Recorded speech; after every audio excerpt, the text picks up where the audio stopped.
Well, it sounds like it's just a question of appointing the new temporary leader of the group or the Secretary General of the group, but it's really more than that. It's about power sharing and it's about respect. It's about power sharing because the leadership or the Secretary General's position within that group has rotated between the three subgroups, the Micronesians, the Polynesians and the Melanesians. Two of those groups have had two cracks at it already.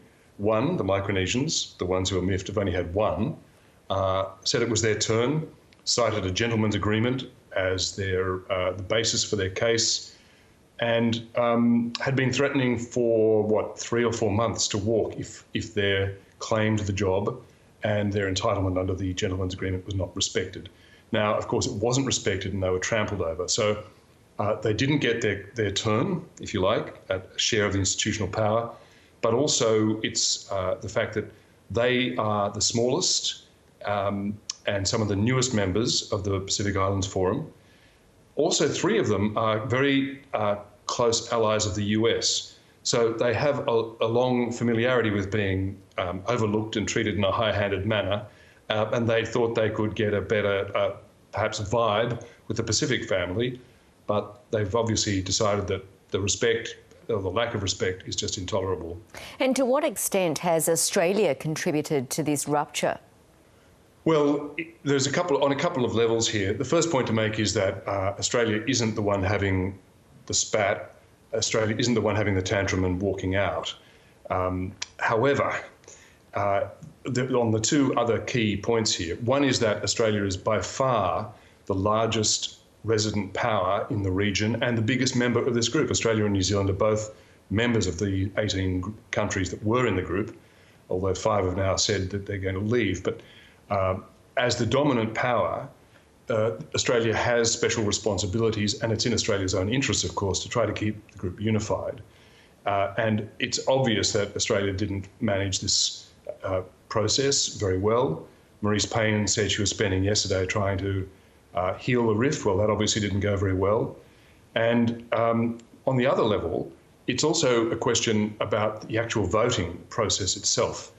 The Micronesian candidate lost by a single vote, 9-8. Now, it's a secret ballot, and the countries haven't publicly said where they voted. However, the losing candidate claimed that Australia and New Zealand had voted against him, so the Micronesian candidate said that Australia and New Zealand voted against him. And that's certainly not been denied by the Australian government. And comments from New Zealand, foreign minister suggest that that's exactly what happened. Now, what analysts have said and experts on the Pacific Forum have said is that the Australian and New Zealand governments should have known how absolutely important and sensitive this was to the Micronesians, and that if they cared about the Pacific Islands Forum, they would have voted for the Micronesian candidate to keep cohesion, that the others wouldn't have walked out if they had, in fact, supported the Micronesian candidate. So there's a question of judgment, there's a question of diplomacy, and now there's a question of crisis management, and Australia has certainly not prevailed in any of those, as far as we can tell to date.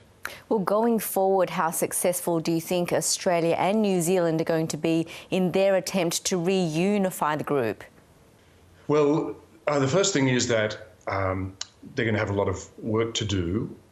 Second, that it can be done with skillful diplomacy. Almost anything can be done, especially when it seems to be a problem of relations and sensitivities within an organisation that has to be amenable to management, to intelligent, sensitive management.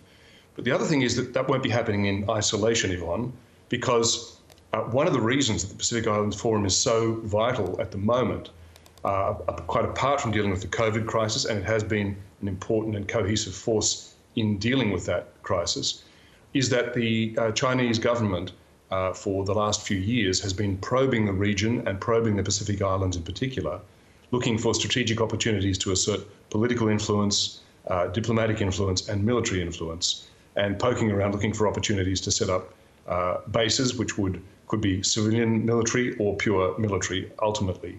So if I were in Beijing, if I were advising Xi Jinping, I'd be telling him to put a senior diplomat with a large checkbook on the next plane to the South Pacific and go and quarantine and respectfully hold dialogue and see how many of those countries Beijing can woo at this moment. So it's got to be doable, but it won't be in isolation. The Pacific Islands Forum over the years has led to achievements, including increasing global awareness about the climate crisis many of these nations face. How might this splinter impact its effectiveness? Well, yes, and it's been the unity of the voices of these states, which are some of the lowest lying islands in the world and therefore most urgently vulnerable to rising tides, rising ocean levels. The unity of the voice, the urgency of their plight, their message, has been a real influence diplomatically with the world, as well as being a bit of a conscience to the Australian government in reminding it of its obligation to the region. And Scott Morrison has talked fulsomely about the Pacific family, how important the region is. He's initiated his Pacific Step Up policy. But now all of that is really under challenge, and he and his government need to meet this test. So the fracturing of the group will dilute the voice, especially if they're bickering and can't agree with each other and start to play competitive politics that will undermine and distract those countries in their message and limit the effectiveness that they have on the world stage. Peter, thank you so much. Pleasure, Yvonne.